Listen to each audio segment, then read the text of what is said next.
राधे राधे।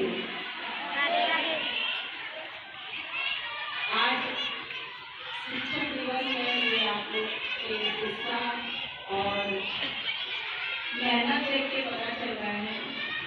सबसे पहले सभी टीचर्स और सभी बच्चों को मेरा शिक्षक दिवस का शुभकामनाएं।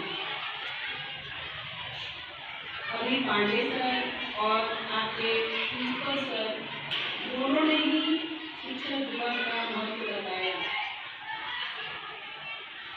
मैं सिर्फ एक छोटी सी कहानी आपको उदाहरण के रूप में बता सकती हूँ कि हमारे जीवन में शिक्षा का क्या महत्व है। बहुत पहले का उदाहरण मैंने दिया जाता है, लेकिन पहले का उदाहरण और आज के समाज में बहुत अंतर आ गया है। बच्चे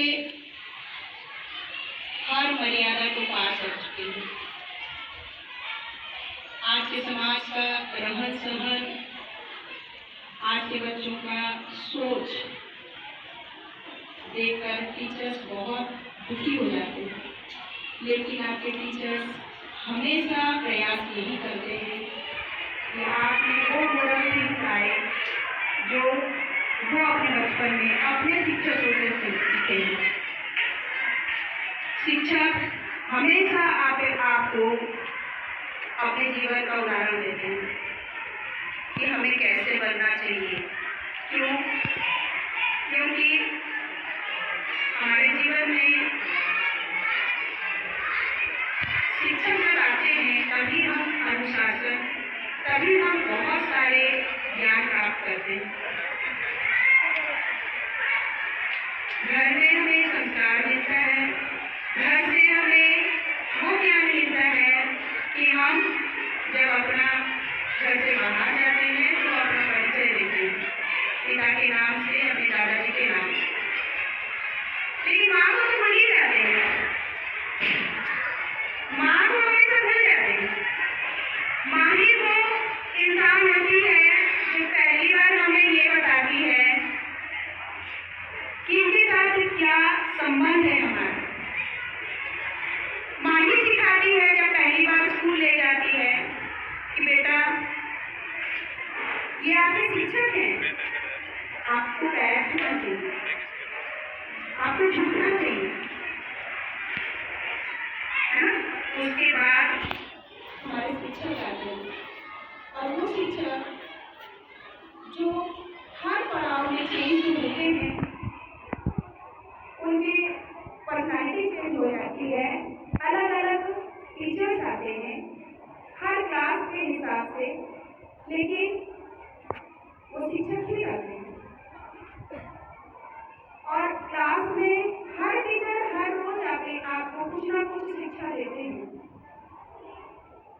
लेकिन बच्चों, आप किससे जानते हैं कि क्या वो शिक्षा लेते हैं, ग्रहण करते हैं क्या, करते हैं क्या? नहीं। जैसे मैं क्लास में भी बोलती हूँ कि जीवन हर समय एक जैसा नहीं चलता है। बहुत सारे उतार चढ़ाव होते हैं, like a roller coaster. Always ups and down will come to your path, but आपको रुकना नहीं है। You will not stop in there only, है ना। लेकिन आपको आगे बढ़ जाना है। मैं एक उदाहरण के रूप में कहानी बता रही हूँ। पहले तो गुरुकुल में बच्चे पढ़ने जाते थे, है ना, आया ना। और इस गुरुकुल में एक गुरु के आश्रम में एक बच्चा था जो पढ़ाई में बहुत अच्छा नहीं था।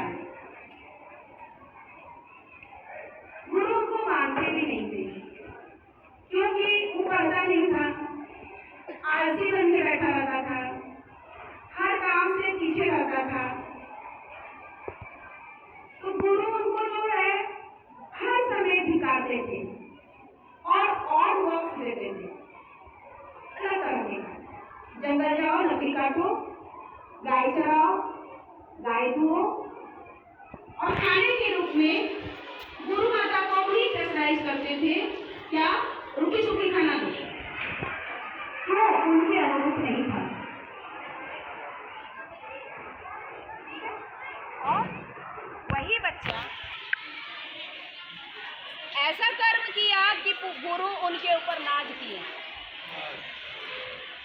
हम ये सोचते हैं कि अगर आप रिजल्ट अच्छा करोगे तो आप बेस्ट बच्चे हैं। आप बेस्ट बच्चे तभी बनोगे जो रिजल्ट अच्छा करेगा, ऐसी बात नहीं है।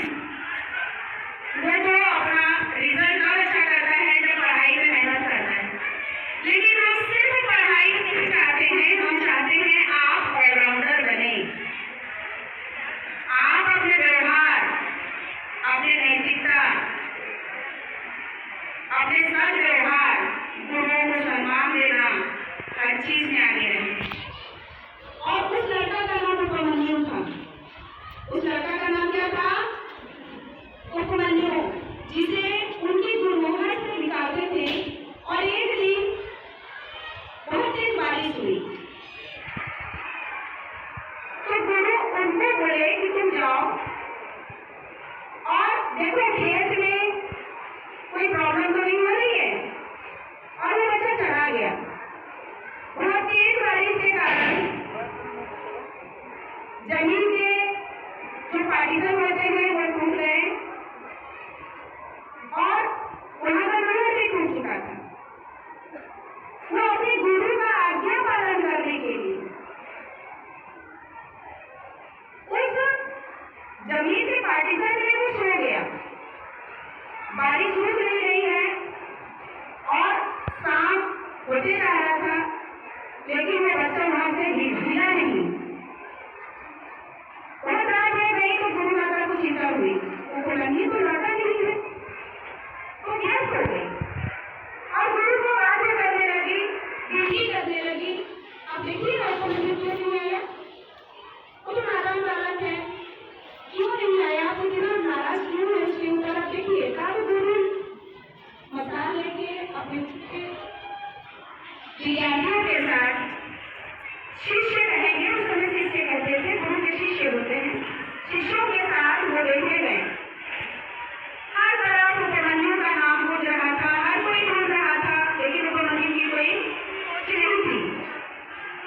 अंत में वो जमीन बहुत बड़ा था उनका, खोजते खोजते उन्होंने देखा कि कोने में एक जगह पे कुछ तो है। सब करीब गए तो देखे उपमन्यु जो है वहाँ सो के कोशिश कर रहा है पानी को रोकने का। गुरु उसके करीब गए और उपमन्यु लोग क्या कर रहे हैं? गुरु जी, पानी से हमारा खेत का फसल नष्ट हो जाएगा, मैं कोशिश कर रहा हूँ इस पानी को रोकने का।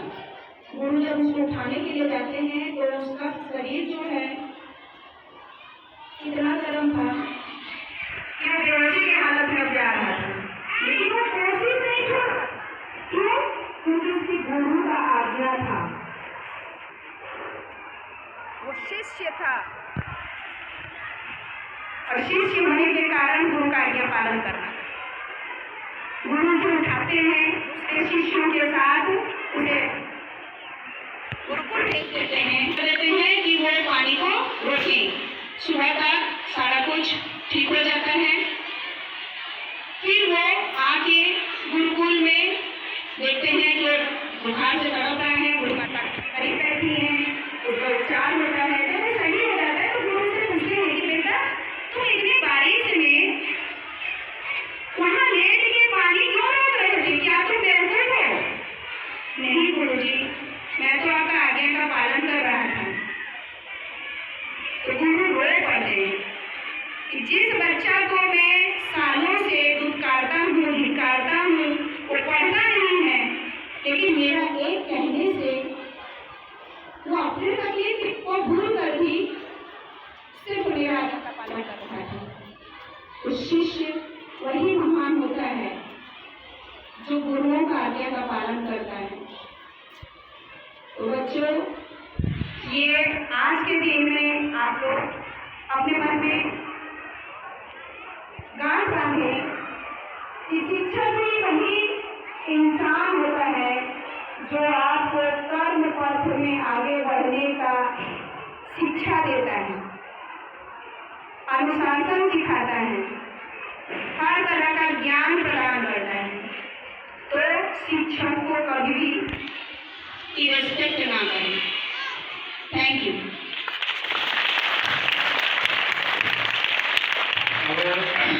नेशनल एंथम के बाद आप लोग